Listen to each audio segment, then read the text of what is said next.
Alors, nous allons apprendre comment corriger un devoir sur Moodle. Alors, je suis enseignant et j'ai donné à mes élèves une consigne que j'ai déposé pour cela un fichier Word. À l'intérieur, il y a des informations qu'ils doivent compléter et me rendre ce fichier Word sur Moodle.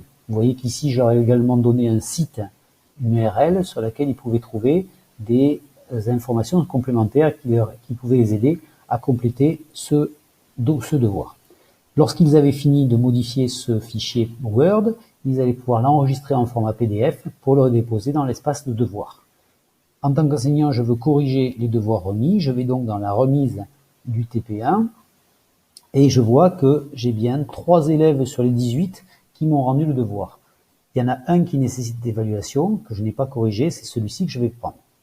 Donc je vais aller dans consulter les travaux remis et je vais trouver la personne qui n'a pas été noté, donc je vois que celui-ci et celui-ci ont été notés. Cette personne, cette étudiante n'a pas de note, je vais noter son devoir. Pour cela, je clique sur Notes et je vois apparaître son document PDF sur la gauche de l'écran. La droite de l'écran, ce sont des informations des informations complémentaires. Je vais les masquer en utilisant ce petit bouton pour masquer le panneau et voir entièrement le document qu'elle m'a remis et que je vais pouvoir évaluer. Alors, on peut passer de page en page en utilisant ces touches-là. Je vais simplement vous montrer un exemple de ce que je peux faire. Donc ici, je trouve que cette réponse, elle est juste. Je vais prendre un petit sticker et je vais mettre un petit sticker vert pour dire que ça c'est bon, ça c'est bon. Je change. Bienvenue sur ma page. Cette page-là, elle n'est pas suffisante, donc je vais lui mettre un petit sticker comme ça. Et puis, je peux ainsi continuer à noter. Là, je vous le montre de façon simplifiée, mais on peut éventuellement mettre des commentaires également. On va pouvoir écrire des commentaires à l'intérieur.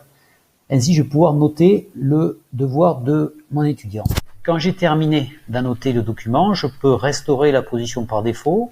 Et là, je peux mettre à la candidate, je peux lui mettre la note qu'elle mérite. Et ici, elle va s'inscrire. Donc là, je lui mets 20. Et je vais pouvoir enregistrer. Je peux lui mettre un petit feedback. Bravo, c'est parfait, très bien. Et je vais pouvoir mettre ensuite enregistrer. La note et le feedback ont été enregistrés. Et lorsque maintenant je reviens sur les devoirs,